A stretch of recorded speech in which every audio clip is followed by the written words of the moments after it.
대림절 절기를 보내면서 정말 우리가 지켜야 할 가치 있는 메시지는 무엇인가를 다시 한번 제기해 봐야 합니다.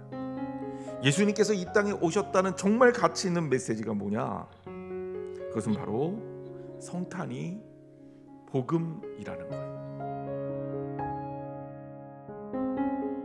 자, 예수님이 이 땅에 어떻게 오셨는지를 우리가 좀 생각해 봐야 돼요. 여기에는 역설과 반전이 있습니다. 그분이 하신 일은 어마어마한 하신 일인데 그분의 출현은 그 어떤 탄생시나 탄생 설화하고 비교할 바 없이 보잘것없다는 겁니다. 주님이 왜 이렇게 오셨을까? 왜 주님은 이렇게 보잘것없이 오셨을까? 주님의 오심은 화려한 거리 조명과 백화점의 멋진 장식 속에 있지 않다. 주님의 오심은 대단한 인간의 문명과 화려한 그 어떤 것에 있지 않다. 인간의 지식과 인간의 능력 속에 있지 않다.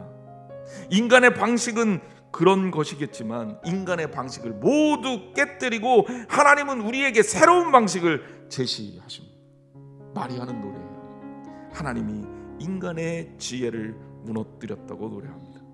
하나님의 나라는 지적인 능력으로 가는 나라가 아닙니다. 아무리 공부 열심히 하고 아무리 IQ가 높아도 하나님의 나라를 이룰 수가 없어요. 주님이 선포하신 구원 믿음으로 이루어지지 지식과 재물, 인간의 능력으로 이루어지지 않습니다. 인간이 어떤 권력을 가지고 있고 어떤 능력을 가지고 있고 마음이 아무리 교만하다 할지라도 주님 앞에서 그것들이 다 무너져서 공평과 평등이 선언되는 시간, 그것이 주님이 나셔서 구원을 선포하는 시간이기 때문에 그렇습니다. 마음의 생각이 교만한 자들을 흩으셨다라는 마리아의 고백이야말로 우리가 기대하고 기다리는 복음의 정수를 전해줍니다. 오직 부르심을 받은 자들에게는 유대인이나 헬라인이나 한국인에게나 그리스도는 하나님의 능력이요 하나님의 지혜임을 믿으시기를 주님의 이름으로 축원합니다. 두 번째, 인간의 권세를 굴복시켰다라고 노래합니다. 능력이 대물림되고 돈이 대물림되고 지위가 대물림되면서 기득권만의 세상으로 점점 더 성장해 나갑니다. 인간이 만드는 세상은 그와 같습니다.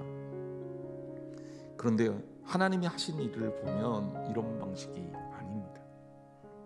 여러분, 예수님이 이 땅에 오신 그 원리가 바로 이런 거예요. 예수님이 왜 보잘것없이 오셨습니까? 하나님의 방법의 극치를 보여주는 거예요. 그래야 우리같이 보잘것없는 사람에게 소망이 생기고 희망이 생기기 때문에 그렇습니다.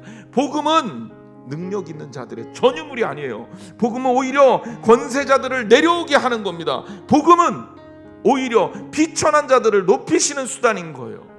그래서 우리에게 진짜 복음인 거예요. 하나님은 연약한 자를 통해서 큰 일을 하십니다. 저와 여러분 그리고 별거 아닌 우리 가정과 교회를 통해서 하나님은 놀라운 일을 행하실 것입니다. 그것이 바로 성탄이고 그것이 크리스마스고 그것이 바로 우리에게 의미 있는 대강절인 거예요. 하나님의 방법은 그와 같습니다. 세 번째, 마리아는 또 노래합니다. 부자를 빈손으로 보내셨습니다. 예수님 가난합니다. 목수의 아들이에요.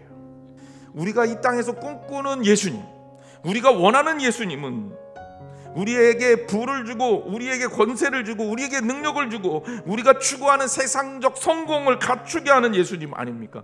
그런데 이 땅에 오신 예수님은 그런 예수님이 아닌 거예요. 거리의 화려한 조명과 화려한 음악 속에 그 화려함 속에 그 부의 축제 속에 있는 것이 아니라 예수님은 가난과 비천과 빈궁 속에서 연약한 이들을 위해 존재하신단 말이에요. 여러분, 주님 앞에 나오는 방법을 알려드릴게요.